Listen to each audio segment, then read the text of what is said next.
십계명은 늘 이게 반복해서 또 말씀드리고 있지만 하나님의 마음, 우리를 향하신 참으로 다양한 방대한 하나님의 마음이 10가지로 요약된 것이 십계명이다 말씀드렸습니다. 그래서 십계명을 잘못 오해하면 이 10개만 지키면 되는구나 라고 그렇게 문자적으로 받아들이게 되면 우리는 큰 손해를 보게 됩니다. 오히려 이 십계명은 정말 많은 우리를 향하신 하나님의 방대한 율법들이 이게 한 계명 한 계명에 이렇게 압축된 거기 때문에 하나님께서 십계명을 주신 이유는 하나하나에 담겨진 하나님의 마음을 잘 알아서 거기와 관련된 여러 가지의 율법들도 하나님의 마음도 잘 따라가기를 바라시는 하나님의 그 마음이 이 십계명에 담겨져 있습니다. 그래서 우리는 십계명에서 하나님 사랑에 해당되는 1계명과 4계명까지 살펴보았고, 그리고 저번 주부터는 인간 사랑에 해당되는 5계명부터 살펴보았는데요. 오늘은 제6계명 살인하지 말라를 살펴보게 됩니다. 한번 대답은 제가 이게 예배 중에 이게 듣진 못하겠지만 한번 여쭤보고 싶은 것이, 솔직히 이 6계명에 대해서 정말 진지하게 고민해 보신 분 계십니까? 내가 이걸 어기지 않을까? 아니면 어길 위험이 있지 않을까라고 정말 솔직하게 지금까지 살아오시면서 이 6계명을 볼 때마다 긴장감을 느끼신 분이 혹시 계십니까? 저는 목사지만 사실 이 6계명은 저와 전혀 상관없는 저 멀리 어떤 범죄자들 그런 사람한테나 해당되지, 나는 살면서 이 6계명과 어떤 연관도 일어날 일이 없다 이렇게 믿고 살아왔는데, 이 소리문답을 통해서 내용을 보니까 지금 다른 계명들도 마찬가지인데 심각합니다. 그래서 우리가 오늘 6계명 살인하지 말라 뻔한 얘기 아니야 라고 쉽게 생각할 문제가 아니기 때문에 우리를 향하신 하나님의 사랑이 담긴 그 마음으로 깨닫고 우리가 좀 자세하게 좀 살펴봤으면 좋겠는데, 오늘은 이전까지는 소리문답 하나 보고 설명드리고 하나 보고 설명드렸는데, 오늘은 이 내용 자체가 너무 글자적으로는 너무 뻔한 내용이라 또 너무 쉬운 내용이라 풀어서 설명드릴 내용은 사실 없습니다. 그래서 오늘 67문, 68문, 69문을 일단 연달아 다 본 다음에 전체적으로 한번 그 내용을 정리하면 더 좋을 것 같습니다. 제가 67문에 질문을 읽겠습니다. 제6계명은 무엇입니까? 답변합니다. 시작. 제6계명은 살인하지 말지라. 자, 이어서 68문 보겠습니다. 제6계명이 명하는 것은 무엇입니까? 자, 답변 내용을 잘 보시면서 시작.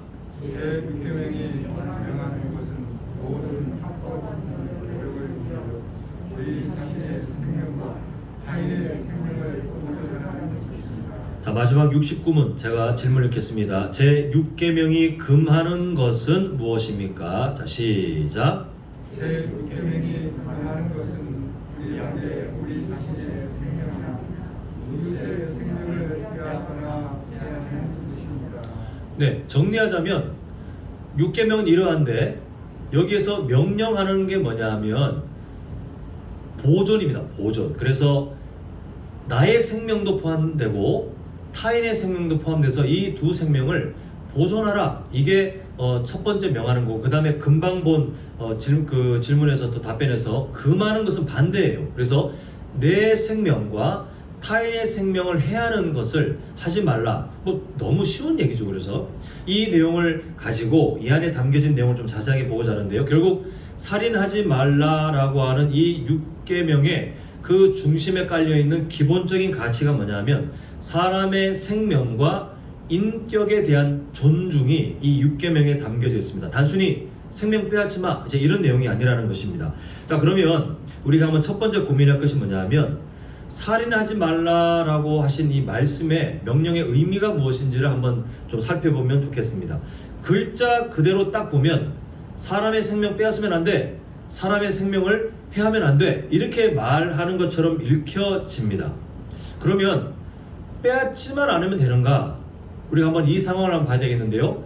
요즘 세상이 얼마나 악한 일인지 실제 있었던 사례를 하나 말씀드리겠습니다. 이게 이미 수년이 지나서 요즘은 더 아마 메마른 상황들이 나타날 것 같은데, 어떤 사람이 길을 가다가 사람이 많은 그 도로변에 갑자기 앞에서 어떤 사람이 풀썩 쓰러지는 거예요. 근데 이 사람이 움직이지도 않아서 이 사람이 깜짝 놀라서 다가가서 괜찮습니까? 했더니 이 사람이 아마도 심장마비가 와서 지금 숨도 안 쉬고 그리고 의식도 그냥 끊어진 거예요. 그래서 이 사람이 어떻게 했느냐 하면 우리가 지금 생각하면 이렇게 해야 되지 않나라고 차근차근 생각이 나겠지만 사람이 갑자기 생각지도 못한 어떤 충격적인 일이나 위급한 상황을 만나면 머리가 하얘진다고 해요. 그래서 우리는 지금 이렇게 하면 되지라고 생각할지 몰라도 이 사람은 그걸 보는 순간 머리가 하얘져서 그저 뭘 하냐면 주변에 사람들이 무슨 일이야 웅성웅성 막 하고 있는 사람들한테 도와주세요라고 여러분 도와주세요라고 외치려고 고개를 딱 들었는데 이 사람이 소름이 돋았답니다. 뭐냐면 자기를 쳐다보고 또 쓰러진 사람을 쳐다보고 있는 사람들이 뭐라고 했냐면 다 주머니에 핸드폰을 꺼내가지고 사진 찍고 촬영하면서 아무도 119에 전화할 생각을 안 하고 수근수근 대면서 사진 찍고 영상 찍고 있는 모습을 다 보면서 이 사람이 소름이 돋았대요. 겨우 119에 연결을 해서 이제 이 사람을 살리긴 했지만 그런 일이 있었다고 하는데 이게 요즘 시대의 특징입니다. 사람이 쓰러졌지만 내 인생과 그렇게 멀지 않은 일인데 그것을 멀리 이렇게 보면서 이렇게 관찰자로 구경하는 그런 사람들의 모습들이 참 많이 있더라는 거예요. 우리 성도님들은 이런 상황이 되면 어떻게 하실까요? 우리가 어떤 의료 지식이 없다 할지라도 이 사람을 살리기 위해 최선을 다하시겠죠. 그런데 사람들의 심리가 그렇지 않은 악한 모습들이 있다고 합니다. 자, 그러면 일반적인 법률로 보면 도의적으로 문제지만 둘러서서 웅성웅성 사진 찍고 영상 찍고 그 사람의 생명이 점점 꺼져가는데 아무것도 안 하고 있는 사람들이 위법하냐? 위법하지가 않아요.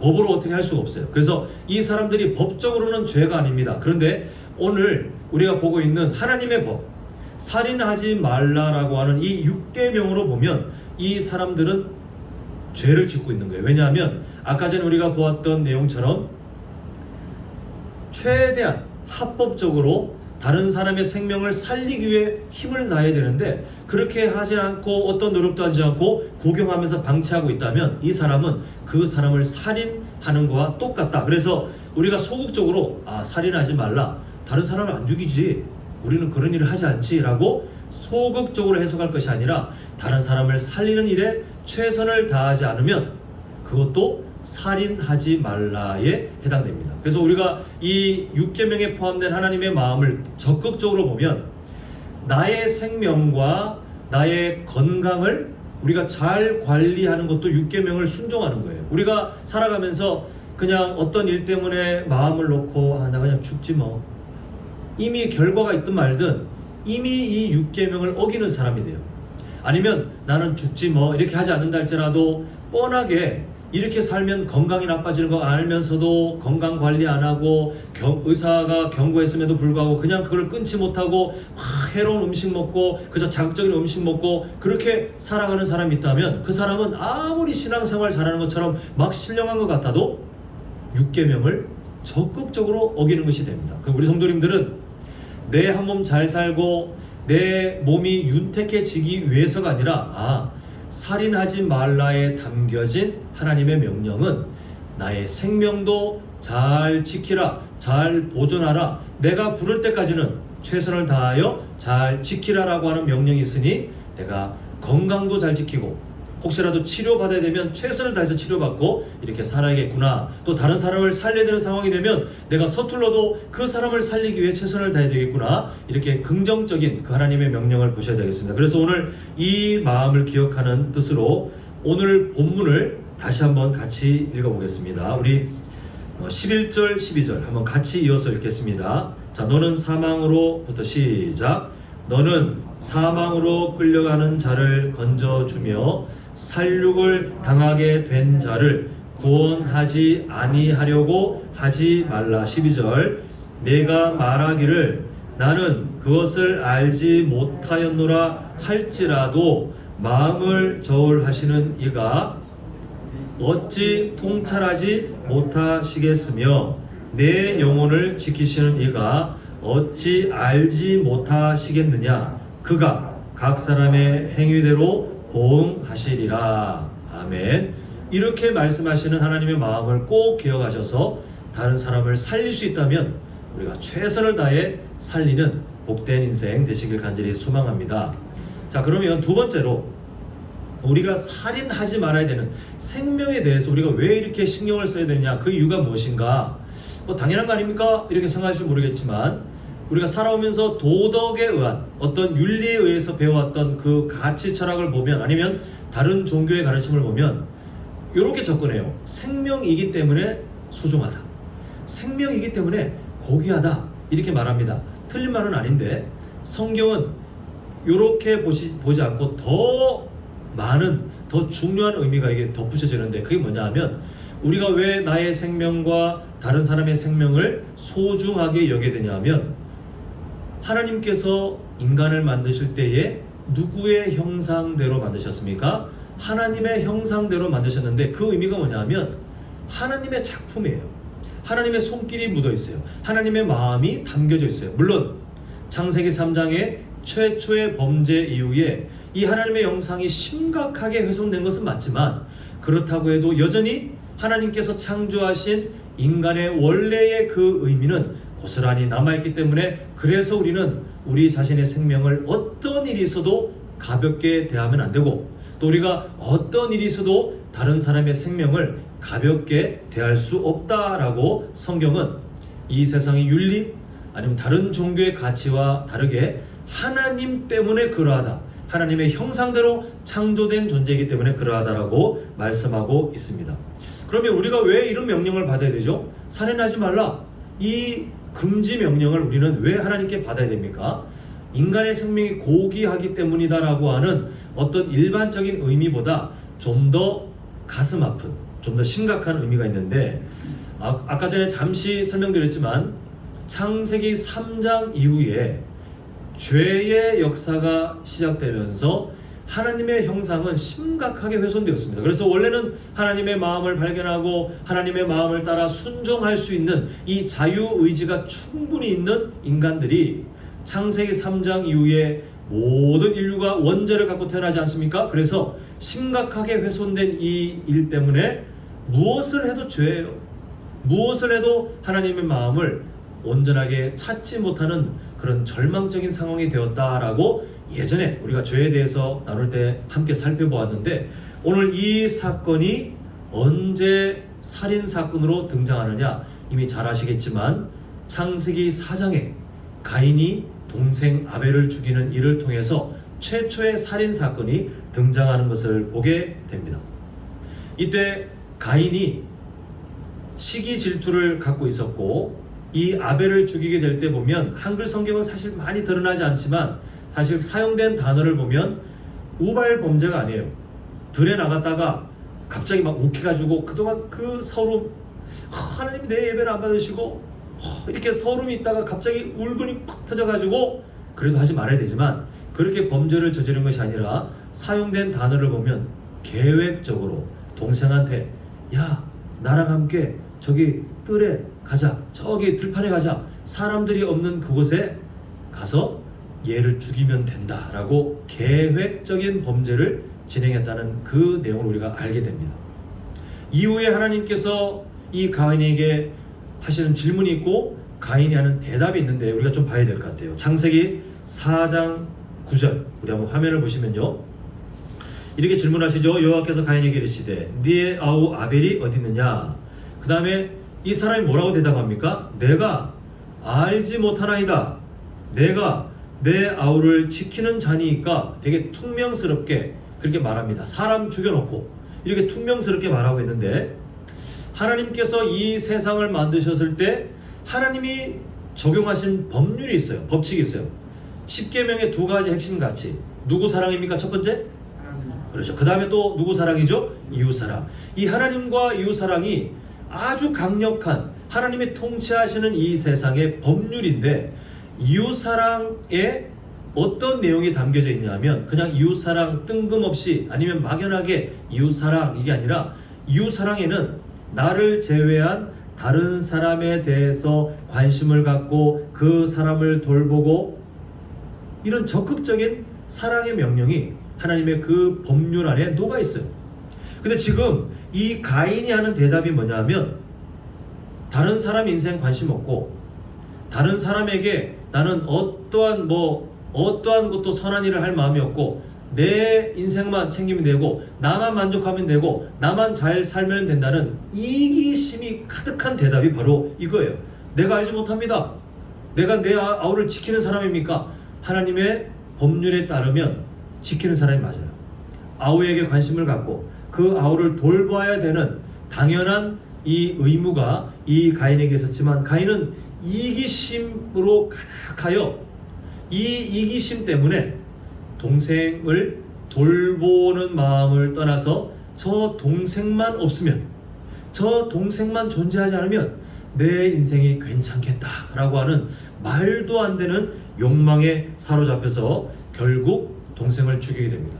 이렇게 하나님께서 원래 만들지 않으셨던 이기심, 나만 잘 되면 돼, 다른 사람에겐 관심 안 둘 거야, 내 인생이 최고야, 내 인생 잘 되기 위해서는 나는 언제든지 내 주변 사람을 끌어낼 수 있어 라고 생각하는 이 마음을 성경은 우리에게 뭐라고 표현하냐면 가인의 마음과 같다 라고 가르치고 있습니다. 이 가인의 마음, 이런 이기심, 나만 살고자 하는 이 가인의 마음이 분노의 노예가 될 때 바로 무엇이 되냐면 살인하는 마음으로 흘러가더라는 거예요.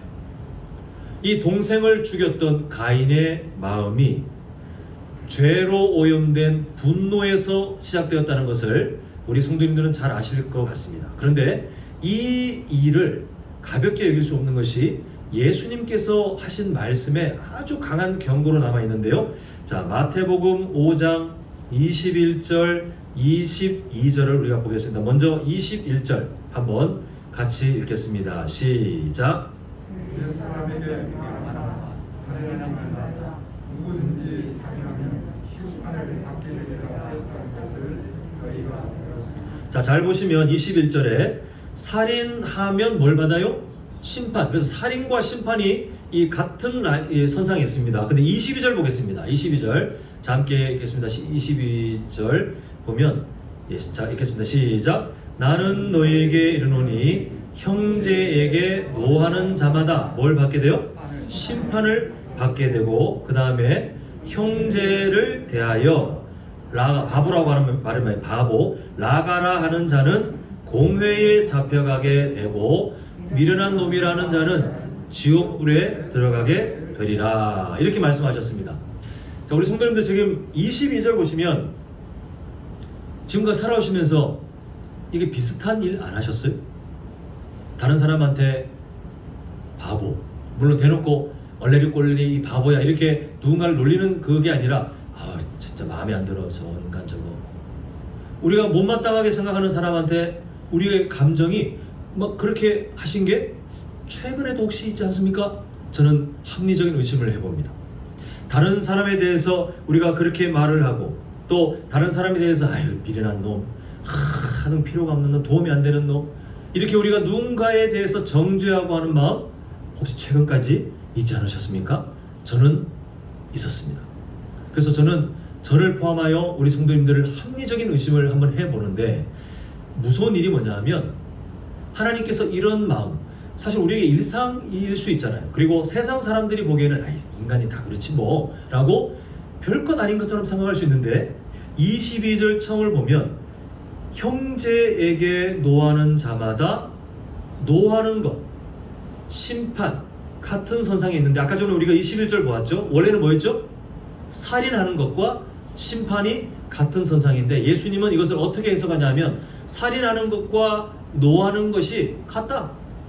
살인하는 것과 분노하는 것, 다른 사람에게 못마땅하게 생각하는 것, 다른 사람이 우리가 일상적으로 정죄하고 마음에 안 들어 미워하고 시기질투하고 그 많은 마음이 사실은 심판받을 만한 살인하는 거와 똑같다라고 예수님이 경고하셨어요. 너무하신 것 아닙니까? 라고 우리가 말을 하기에는 예수님이 직접 경고하신 것이라 우리가 가볍게 대할 수 없는데 다음 이어지는 말씀 요한일서 3장 15절은 아예 대놓고 경고하십니다. 자, 한번 읽겠습니다. 시작. 그 형제를 미워하는 자마다 뭐예요? 살인하는 자니 그 형제를 미워하는 자마다 살인할 수 있는 자니 라고 하지 않고 뭐 했어요? 이미 살인하는 자니. 우리 솔직히 가슴에 손 얹고 우리 성도님도 지금까지 살인하셨어요, 안 하셨어요? 저는 했어요. 저는 숱하게 많이 사람을 죽였던 것 같습니다. 이거 너무 하나님께서 우리한테 그냥 이렇게 하지 마 라는 마음으로 좀 과장하신 거 아닙니까? 라고 우리는 합리화하고 싶지만 그렇지 않아요. 10계명, 6계명에 담겨진 마음을 보면 하나님께서 우리에게 이 말씀, 아까 전에 예수님의 경고, 또 요한 1서 이 3장 15절의 경고를 보면 가인의 마음을 갖고 다른 사람에게 이기심에서 출발된 못마땅한 마음, 미워하는 마음, 시기 질투하는 그 마음이 우리에게 일상적으로 나올 수는 있습니다만, 그러나 우리의 경건 생활, 우리의 내면을 보자니 좀 가슴 아픈 표현이지만 뭐와 같다는 겁니까? 살인한 것과 같다. 그러니까 우리는 사실 살인자예요. 하나님의 이 말씀에 의하면 우리는 정말 지금까지 숱하게 사람을 죽여온 살인자예요. 지금 우리가 그냥 감상적으로 우리는 살인자예요, 여러분 우리 회개합시다, 이게 감상적인 느낌을 말하는 것이 아니라 그냥 글자 그대로예요. 십계명에 담겨진 그 마음 그대로 보면 가인의 마음을 가지고 다른 사람에게 미운 마음, 분노하는 마음을 가진 사람은 이미 살인자와 같다라고 지금 말씀하고 있습니다. 하나님께서 우리를 향하신 그 경고의 마음, 그 무게가 느껴지십니까? 우리는 참 가볍게 생각합니다. 사람은 누구나 이렇게 산다고 생각하기 때문에 합리화하면서 우리 그냥 가볍게 지나가요. 이 말씀을 오늘 처음 들으신 분 아무도 없으실 거예요. 지금까지 신앙생활 하시면서 적어도 한 번 이상은 이미 들어서 이 말씀 예전에 들은 것 같은데 이렇게 생각되실 법한 그런 말씀입니다. 근데 하나님께서는 우리에게 누차 경고하시기를, 누군가에 대해서 비난하고 마음에 안 들고 정죄하고 시기 질투하는 우리가 일상적으로 낼 수 있는 그 감정들이 사실은 가인의 마음이며 그 마음은 살인할 수도 있어가 아니라 이미 살인한 것과 같이 매우 무서운 마음이라고 하나님께서 우리에게 경고하시는 것을 보게 됩니다.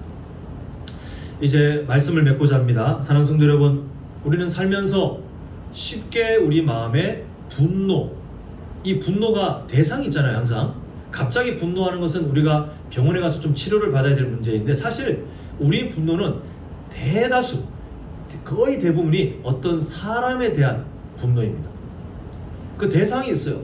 근데 그 분노를 우리가 오늘 우리 자신에게 합리화하기 위해서 마치 불같이 막 물건을 깨부수고 막 험한 말을 하는 그런 일을 하는 것이 분노라고 생각하시면 안 되고, 오늘 성경에서 말씀하시는 분노는 우리가 가만히 평정심을 유지하고 있다가 어떤 대상, 사람을 봤을 때에 우리 마음에 질투심이, 아니면 막 시기하는 마음이, 아니면 그 어떤 보면서 못마땅한 마음이, 저 사람 지적하고 싶은데, 막 아니면 정말 미운 마음이, 아니면 좀 더 적극적으로 막 분노해서 막 감정이 울그락불그락하는 그 모든 부정적인 마음을 다 포함하는 단어예요. 근데 하나님께서는 이 출발점이 창세기 4장에 있는 가인의 마음과 같은데, 우리는 누구의 마음을 우리 마음에 담고 살아야 됩니까?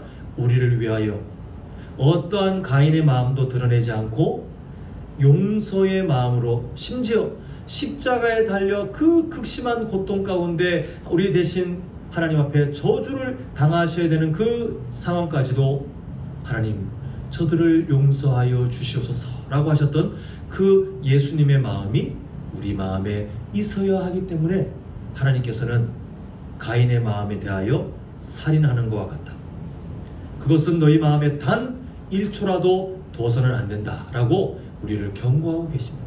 물론 이렇게 말씀하고 있지만, 말씀을 드리고 있지만, 저는 또 오늘이 가기 전에 어찌 보면 누군가를 정죄할지도 모르겠어요. 오늘 저는 이렇게 말해놓고도 순식간에 제가 막 정죄해야지, 비난해야지, 못마땅하게 생각해서 노력하는 것이 아니라 순식간에 저의 죄의 습관이 너무나도 그렇게 익숙해져서 누군가를 마음에 안 들어하고, 누군가에게 시기 질투하고, 누군가를 못마땅해 하고, 누군가를 미워할 위험이 충분히 있는 사람입니다. 그럼 우리가 포기해야 되느냐? 아니에요. 자, 우리 한번 마태복음 5장 23절 24절을 보실 텐데, 제가 한번 쭉 읽을 테니까 눈으로 화면에 있는 말씀을 따라오십시오.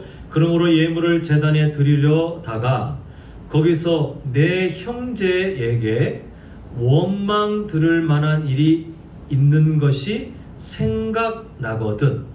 자, 아까 전에 계속 정리했던 그 마음은, 이 감정의 주체가 누구예요? 아까 전까지 말씀은 다 나예요. 내가 누군가를 원망하고 싶고, 누군가를 비난하고 싶고, 누군가를 정죄하고 싶고, 이건 우리가 충분히 우리가 이제 경각심을 가질 수 있는데, 23절은 잘 보시면 나는 지금 괜찮은데 혹시 갑자기 문득 내 양심이, 하나님께서 내 양심을 통해서 쿡 찔러서, 야, 너 아까 말 실수한 것 같다.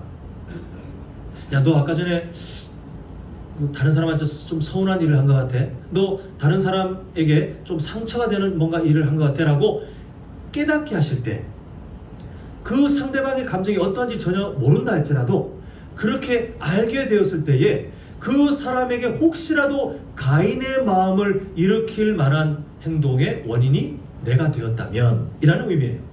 그죠? 하나님께서는 우리도 잘해야 되지만 우리가 워낙 연약하지 않습니까? 그래서 나도 모르게 다른 사람에게 미움과 시기 질투까지는 뭐 우리가 어떻게 할지 모르겠지만, 나의 행동 때문에 원망이 일어나거나 상처가 되거나 그 사람의 마음에 가인의 마음이 솟구칠 수 있도록 네가 혹시라도 원인이 되는 일조차 없어야 돼 라는 마음으로 이 말씀을 하셨는데, 그래서 24절 보십시오. 그러면 예물을 지금 제단 앞에 드리려거든, 지금 막 예배 드리는 상황이라고 상상하시면 되겠습니다. 지금 하나님께 예배를 막 드리는데, 아니면 드리러 오는 중에 갑자기 하나님께서 마음을 콕 찔러서 너 아까 그런 말 했어. 그때 우리가 어떻게 됩니까? 이때 하나님의 마음과 우리의 마음을 일치시키셔야 돼요. 우리 교회의 핵심 가치가 뭡니까? 저번 연도에 우리가 입이 아프도록 치겹도록 따르했는데, 누구의 마음을 알아가는 교회입니까? 우리 교회가 앞으로도 하나님의 마음을 알아가는 교회가 되어야 된다. 그래야 우리가 교회답게 살아갈 수 있습니다 라고 말씀드렸는데요, 지금 마찬가지예요. 하나님의 마음이 있고 우리의 마음이 여전히 하나님의 마음에 못 미치는 요 간극만큼 우리는 늘 실수하고 늘 복을 잃어버리는데, 오늘 10계명 6계명도 마찬가지입니다. 우리는 사람 사는 게 다 그렇지 뭐 이렇게 생각하는 수준. 그러나 하나님은 그런 생각조차도 살인이야. 오늘 우리에게 깨닫게 하셨다면 우리는 이 수준으로 하나님의 마음에 우리의 생각을 일치시켜서, 아, 하나님, 아직 우리가 해결하지 못하지만 이게 살인하는 마음과 같군요. 하나님, 깨닫게 해주세요. 하나님, 제가 마음에 경각심을 갖게 해주세요 라고 그 하나님의 마음에 먼저 일치해야 되고, 두 번째가 뭐냐 하면, 우리가 지금 이 하나님의 마음을 따라 살 때에 우선순위를 잘 보셔야 돼요. 우리의 원래 마음은 예배하는 것과 다른 사람과의 관계, 그 부정적인 감정이 내가 들었던 다른 사람에게 생기게 혹시 원인이 되었던 그 부정적인 상황을 해결하는 것이 있을 때 우리는 하나님 사랑이 우선이라 생각하면서 그래도 예배가 우선이지 그렇게 생각하지만, 하나님의 마음은 반대예요. 뭐가 우선입니까? 예배를 지금 하지 않는다 할지라도, 멈춘다 할지라도, 뒤로 미룬다 할지라도 이 가인의 마음을 내가 스스로 해결하는 것도 중요하고, 다른 사람의 마음에 혹시라도 생겼을지 모르는 그 마음을 빨리 찾아가서, 아까 제가 미안했어요. 아까 제가 너무 실수했어요. 당신 마음에 가인이 마음이 생기도록 했던 저의 마음을 용서해 주세요 라고, 어찌 보면 참 자존심을 뛰어넘어야 되지만 그렇게 하는 것이 더 중요하다. 무엇보다 중요합니까? 하나님께 예배하는 것보다 더 중요하다라고 오늘 가르쳐주고 계시다는 사실입니다. 오늘 우리 성도님들이 이 마음을 꼭 기억하셨으면 좋겠어요. 왜 그렇게 하시느냐 하면, 우리가 그래도 하나님 예배하는 게 더 중요하지 않습니까? 라고 우리 스스로 합리화하면서 그걸 뒤로 미루고, 할렐루야, 우리가 마치 신령한 사람처럼 우리가 큰 소리로 기도하면서 막 그렇게 한다 할지라도, 우리 마음에 여전히 해결되지 않는 누군가에게 못마땅한 감정, 누군가에게 했던 말의 실수, 아니면 누군가를 미워하는 마음, 이런 부정적인 감정들이 그 가인의 마음을 갖고 예배를 드린다면, 하나님 노래 어떻게 보여주는지 아세요? 사람 죽이고 와서 예배하는 거와 같다는 거예요. 그래서 하나님은 그 가정한 예배를 받으실 마음이 없습니다. 그래서 너희들 예배 드리러 왔다가도 그런 마음이 있으면 빨리 끊어내야 돼. 그런 마음이 있으면 빨리 씻어내야 돼. 왜냐하면 그것은 사람 죽이고 나한테 예배하는 것처럼 정말 더러운 짓이야. 나는 너희들의 마음의 예배를 받고 싶어. 우리를 향하신 그 하나님의 간절한 마음을 꼭 기억하셔서, 이렇게 말씀드리는 저지만 앞으로 정말 많은 경우 살인하는 것과 같은 이 실수들이 발생될 것 같아요. 우리의 안타까운 모습이 드러날 것 같아요. 그러나 드러날 때마다 어쩔 수 없지가 아니라 경각심을 가지고, 그리고 빨리, 최대한 빨리 이 문제를 하나님 앞에 회개하며, 아니면 그 당사자 앞에 반드시 해결하셔서 우리가 사람 죽이고 예배하는 그 가정 섞인 그런 예배자가 되지 않도록 우리의 마음을 잘 돌보시는, 그래서 우리의 마음을 지키시려고 이 6계명을 주신 하나님의 마음을 따라서 우리의 마음이 잘 지켜지는 복된 인생 되시기를 간절히 소망합니다.